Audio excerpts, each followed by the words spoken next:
Tonight you're going to hear a terrifying story, but it's not going to come from me. It's going to come from my Appalachian grandmother. She lives more than 12 hours away from me, but came to visit. Well, I want to tell you about a bad experience I had when I was growing up. And we used to go walking of a night and not think anything about it. I lived in Ohio. And so my cousin and myself and another girl, we were all walking.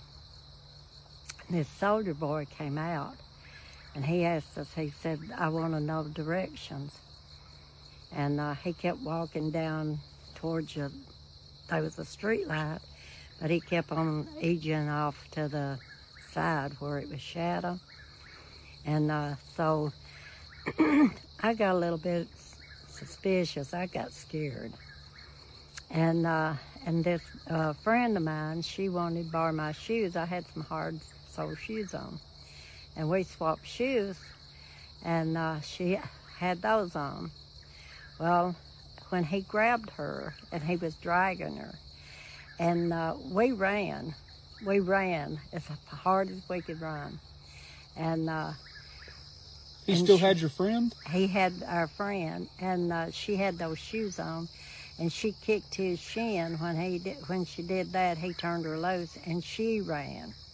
And we ran until we got home. All right, what year was that? Do you remember roughly what year? Probably in the 50s. The 50s, but how old were you? Oh, I was probably around 11 or 12. God, were all of your friends about the same age? Mm-hmm. God, and she was able to kick them hard enough to get them to let go. Mm-hmm. Where were you guys going to run? And the next morning, it was in the news that this soldier boy had killed this girl. Oh. And so evidently he got someone else. And we were just lucky. Oh, that gave me that really gave me chills all over. We were lucky. Yeah, so am I. 'Cause So, if he'd have got you, I wouldn't be here. Let me know if you all want to hear more from my Appalachian mother and my grandmother and my brother that actually still live there. While they're here visiting, I can actually do a whole deep dive with them of all the scary, creepy stuff they saw out there. So I told you my family came to visit and they're going to tell us some good, creepy stories. So this is actually my mother, and she has a great one that gave me chills the first time I heard it. Whenever I was little, I was probably between 8 and 11 years old. The house we lived in, we were always hearing stuff and everything, but there was this one occurring dream I had. I'd wake up just every few months, wake up during the night, just crying and trying to help somebody. These kids, I was dreaming about these kids getting taken and killed by this man. And it was kind of mixed up and confusing because when I would have the dream, it was people and like kids that I knew, but the man I did not. And they were up on the rooftops of all these different houses that I was familiar with, and I would try to keep reaching for them and could never get them. And then I would wake up crying because he had gotten them. And this went on for about probably a year and a half, 2 years.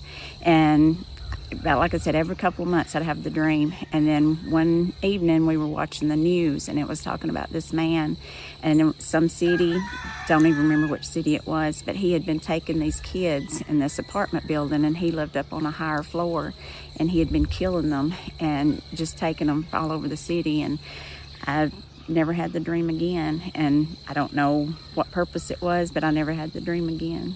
Now, while I've got her out here, I've got to do one more story with her, and it's one that she used to tell me growing up. I don't know why she would tell me this when I was 3 years old and scare the living shit out of me, but she would always tell me the same ghost story. This happened in the house that we were always hearing stuff in and things moving, but there was one thing, even our friends and stuff that would come over would hear it.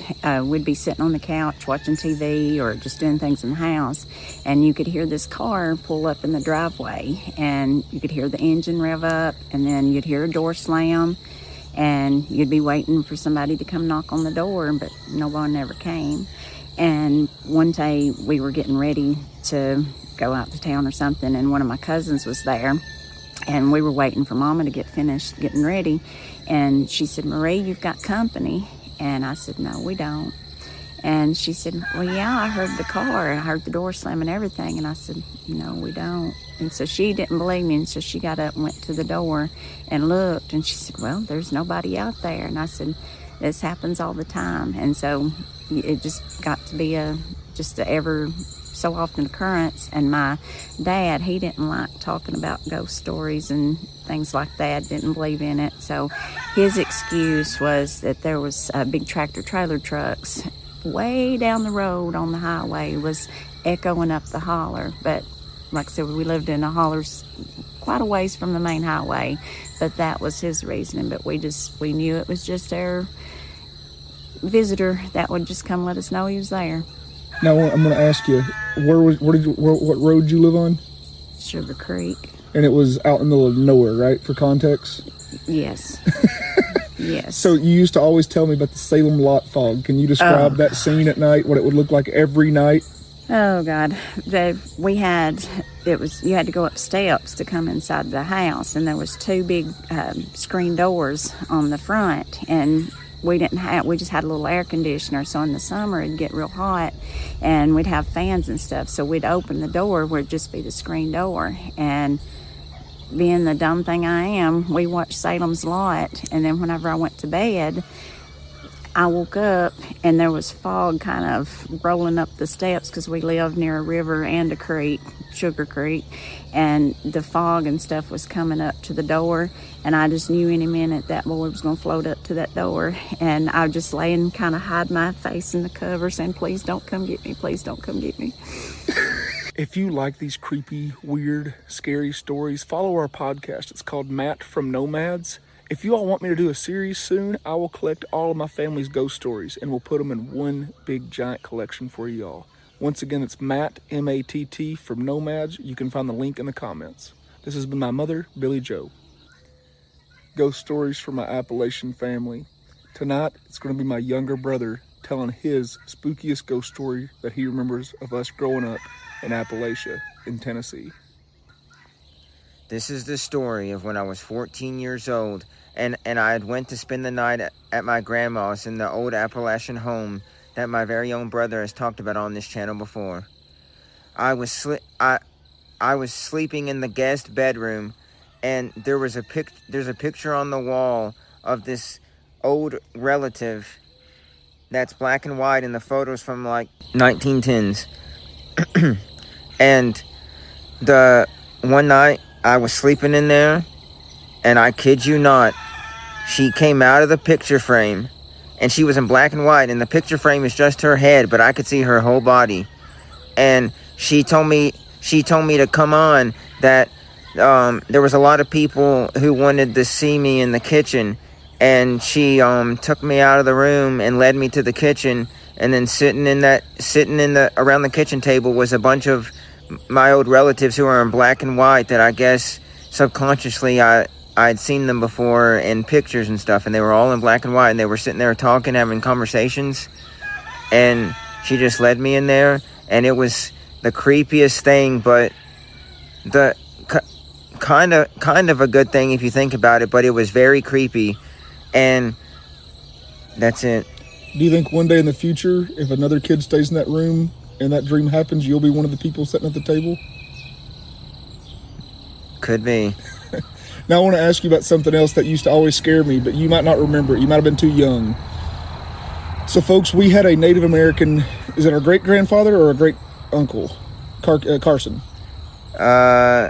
I think it's our three greats-grandfather. Our three greats-grandfather was actually a Native American boy found tied to a tree and adopted into our family.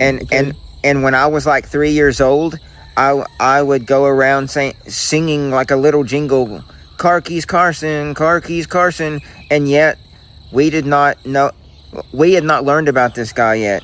But then later our grandparents told us about this family member, and we found out his name was Carson, which obviously wouldn't have been his real name, but like his name from when he was adopted. And we found out his name was Carson. Our jaws dropped.